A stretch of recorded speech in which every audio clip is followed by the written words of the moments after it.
शिवाय। मैं हूं एस्ट्रोलॉजर के सिन्हा और मैं अपने यूट्यूब चैनल पर आप सभी का हार्दिक स्वागत करता हूं। मंगल का राशि परिवर्तन 22 फरवरी को होना है और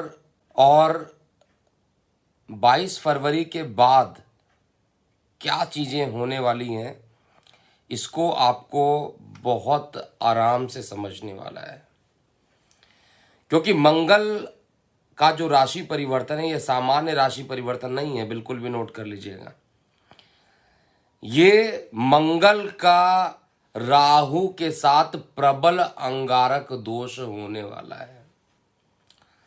मंगल जहां पर आपका आत्मविश्वास बताता है, मंगल जहां आपको परिश्रम काफी कराने के लिए एलिजिबल बताता है, वहीं चांडाल अर्थात राहु जो होता है वो हर चीज का विनाश करने के लिए हमेशा परेशान रहता है। सूर्य और चंद्रमा को जब भी राहु मौका मिलता है वो उसे ग्रहण लगाने की कोशिश करता है, और मंगल और राहु का जो ये अंगारक दोष बन रहा है, अंगारक दोष पहले भी बता चुका हूं अपने इस YouTube चैनल पर, लेकिन ये अंगारक दोष होता क्या है इस चीज को एक बार पुनः समझिए। अंगार का मतलब होता है आग लगने वाला, अंगार का मतलब आग लगने वाला, और आग में अगर हवा लग जाए तो आग क्या होगा, फैलेगा। बड़ी सिंपल सा कॉन्सेप्ट अगर मैं आपको बताऊं, अंगारक दोष मंगल और राहु के कारण बनता है। यदि मंगल और राहु किसी कुंडली में एक साथ बैठे हों या गोचर में वो साथ में आ जाए तो अंगारक दोष का निर्माण करते हैं, और अगर कभी मंगल राहु के नक्षत्र में आ जाए या राहु अगर मंगल के नक्षत्र में आ जाए तो भी अंगारक दोष का निर्माण होता है। अब अंगारक दोष का मतलब आग ही आग है, याद रखिएगा, आग ही आग। एक वर्ड में इसको लिखना हो कि अंगारक में आग लगने की घटनाएं बहुत तेजी से फैलती हैं। और इसको देखिए तो ये योग अब बन चुका है।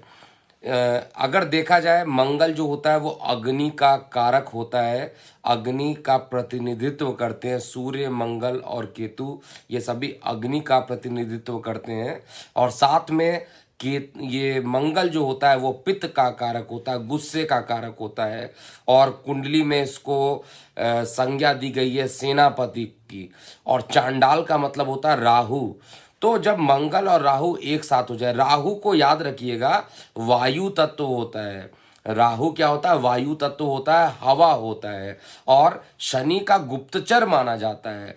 कोई भी इंफॉर्मेशन होता है तुरंत वो शनि को बता देता है कि ये चीज़ें करनी है, गुप्तचर है, या आप कहिए एक एक इंफॉर्मेशन शनि देव को पहुंचा देता है राहु।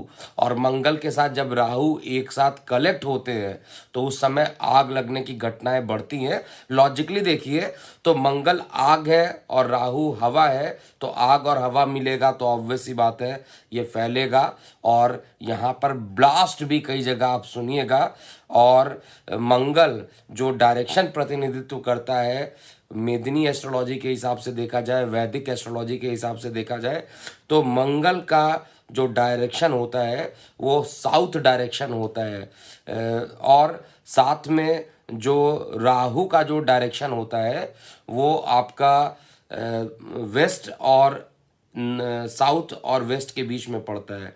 तो साउथ वेस्ट और वेस्ट ऐसे जो दो जगह रहेंगे, इन दो जगह पर भयंकर आग लगने की संभावना रहेगी। चाहे वो भारत के हिसाब से देखिए या किसी अगर आप जहाँ पर रह रहे हैं उसके हिसाब से अगर आप ऑब्जर्व करते हैं तो आपको पता चलेगा कि आग लगने की घटनाएं मैं पहले भी बता चुका था। जिस समय ग्लेशियर फटा था उस समय भी बता दिया था कि अब अगला जो होगा वो आग लगने वाली घटनाएं होंगी, और ये होना है, ये निश्चित रूप से होगा।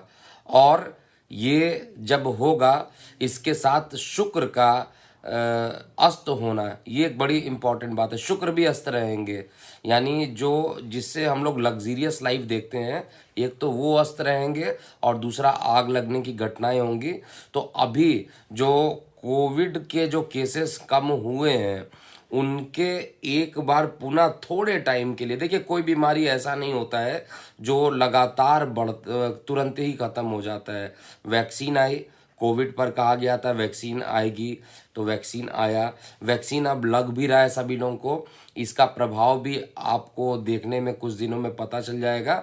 तो अभी क्या होगा, अगर सावधानी अगर आपने नहीं दिया तो इस समय घटनाएं बढ़ेंगी, इस समय कोविड के केस बढ़ सकते हैं, क्योंकि राहु जो होता है वायु तत्व है और वायु से ही सारा चीज़ें चल रही हैं। वायु विकार कहा जाए, वायु के कारण स्प्रेड होना, ये सारी चीज़ें होंगे। और थोड़े से अभी कुछ टाइम के लिए कहा जाए तो लगभग 1 मंथ का आप टाइम लेके चलिए, रफली 1 मंथ थोड़ी सी आग लगने की घटनाएं होंगी और कोविड के केस भी थोड़े से बढ़ेंगे। हमें अपना ध्यान देना है अभी भी, जो भी सोशल डिस्टेंसिंग या गवर्नमेंट या WHO ने जो गाइडलाइंस दी है इसको अभी भी आपको फॉलो करना है।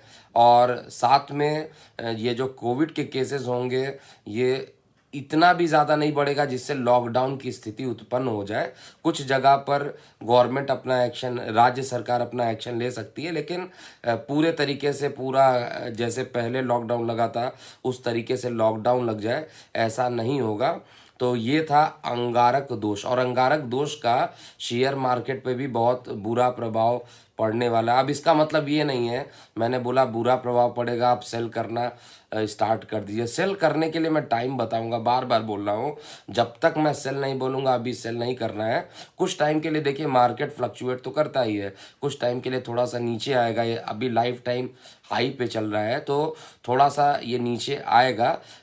इवन 14,000 तक के लेवल के आसपास, 14,500 तक के लेवल के आसपास ये मार्केट नीचे आएगा। और सेंसेक्स भी जो है 50,000 तोड़कर फिर नीचे 48,000 47,000 तक भी आएगा। लेकिन मैं इसको कहूँ कि एकदम से सेल हो जाएगा, एकदम से मार्केट गिर जाएगा, ये अभी कम से कम 1 मंथ के अंदर तो मैं नहीं देख रहा हूँ। तो ये एक छोटा सा अपडेट था अंगारक दोष को लेकर। और यहाँ पर अंगारक दोष से बचने के लिए आप सभी लोगों को, सभी लगन वाले जातकों के लिए, जैसे मंगल का जो प्रकोप रहेगा वो मंगल के प्रकोप को ख़त्म करने के लिए लाल रंग के वस्त्र या नारंगी रंग के जो खाने के सामान होते हैं उसका दान ज़रूर करना चाहिए, जिससे कि अंगारक दोष की घटनाएं कम से कम आपके घर में ना हो। तो ये था थोड़ा सा अपडेट अंगारक दोष और शुक्र अस्त हो रहे हैं। देखिए शुक्र का अस्त होना मतलब तारा अस्त होना, और अगर तारा अस्त हो रहा है तो इस समय कोई मांगलिक कार्य तो कहा जाए बनता तो नहीं है, लेकिन कुछ शुभ मुहूर्त ज़रूर निकल के आ रहे हैं, क्योंकि शुक्र जो होता है लग्जीरियस लाइफ के लिए जाना जाता है। तो महंगाई भी जो है, जैसे पेट्रोल का मुद्दा जो था वो अभी भी आग लगने की घटना कहा जाए तो पेट्रोल ने आग लगाना शुरू तो कर ही दिया है। और ऐसा नहीं है कि इसके लिए केवल केंद्र सरकार को आप रिस्पॉन्सिबल मानिए, या आपका अपना व्यू आप खुद सोचिएगा तो पता चलेगा। उस पर राज्य सरकार का जो टैक्स होता है, एक समय था जब हम लोग दिल्ली जाते थे और ऑयल भरवा के आते थे और हमारे यूपी में यानी गाज़ियाबाद में महंगा पड़ता था। आज ऐसा टाइम आ गया जब हमारे गाज़ियाबाद में ये सस्ता पड़ रहा है और दिल्ली में ये महंगा पड़ रहा है। तो आग लगने की शुरुआत जो कहा जाए पेट्रोल के फॉर्म में तो हो चुकी है। तो यहाँ पर लोगों को थोड़ा कष्ट ज़रूर होगा, जनरल प्रेडिक्शन दिया जाए तो लोगों को थोड़ा कष्ट होगा और आग लगने वाली घटनाओं से बचना चाहिए हम सभी को। अभी के लिए इतना ही। मैं हूँ एस्ट्रोलॉजर KM सिन्हा। ओम नमः शिवाय।